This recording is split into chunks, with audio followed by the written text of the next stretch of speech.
Start. भारतात पहिल्यांदाच उच्च शिक्षणाचा संबंध देशाच्या आर्थिक विकासाशी लावला गेला आहे. 21व्या शतकात भारताने आर्थिक विकासाशी आणि विकसित भारताशी निगडीत जी उद्दिष्ट ठरवलेली आहेत त्यांच्या पूर्ततेसाठी शिक्षणाचा एक साधन म्हणून कशा पद्धतीने उपयोग करता येईल या दृष्टिकोनातून पहिल्यांदाच शिक्षण क्षेत्राकडे पाहिले जात आहे. परिच्छेद. भारताची अर्थव्यवस्था $5 ट्रिलियन वर नेण्याचा संकल्प भारताने केला आहे. यासाठी किमान 8 ते 9% दराने अर्थव्यवस्थेचा विकास व्हायला हवा. त्यासाठी निर्यात वाढ होणे आवश्यक आहे. यासाठीचा सर्वात महत्त्वाचा घटक आहे भारताची निर्यात. केंद्र सरकारने आत्मनिर्भर Bharat, make in India, startup India यासारखे प्रकल्प हाती घेतले आहेत.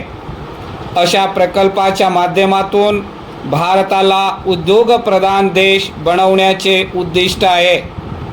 हे प्रकल्प यशस्वी होण्यासाठी भारतामध्ये कुशल मनुष्यबळ विकसित करणे गरजेचे आहे.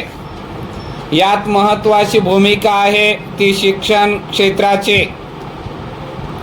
गेल्या 30 वर्षात भारतात आर्थिक सुधारणा सर्व क्षेत्रात झाल्या. एकही असे क्षेत्र नाही ज्यात आपण सुधारणा अनुभवली नाही. अशा स्थितीत शिक्षणासारखे गाभ्याचे क्षेत्र यापासून वंचित ठेवून कसे चालेल? या दृष्टिकोनातून नवीन राष्ट्रीय शैक्षणिक धोरण 2020 आणले गेले. या धोरणामध्ये प्रामुख्याने भारतातील उच्च शिक्षणामध्ये मोठे बदल घडवून आणण्याच्या दृष्टीने पावले उचलली गेले. परिच्छेद.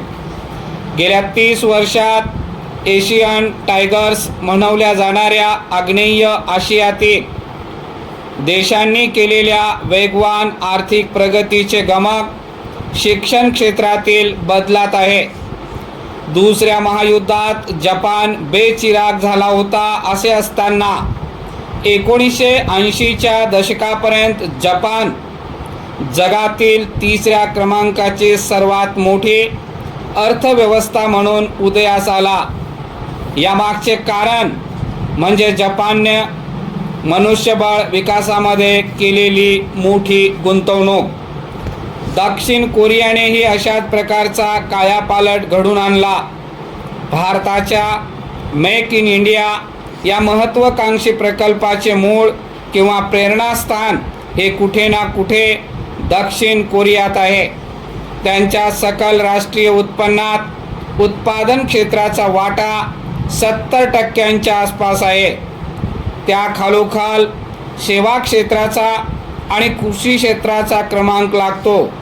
आग्नेय आशिया देशांनी आपल्या अर्थव्यवस्थेचा कायापालट करताना मॅन्युफॅक्चरिंग इंडस्ट्रीवर मोठ्या प्रमाणावर भर दिला. चीननेही अशाच प्रकारे भरारी घेतली. चीनच्या GDPमध्ये वस्तुनिर्माण उद्योगाचे योगदान 60% पोहोचले आहे. उत्पादन क्षेत्राच्या विकासातून या देशांनी बेरोजगारीच्या प्रश्नावर तोडगा काढला. या क्षेत्रातून मोठ्या प्रमाणावर रोजगार निर्मिती या देशात झालेली आहे. अशा प्रकारचे प्रयोग आता भारतात घडवण्यात येत आहेत. परिच्छेद.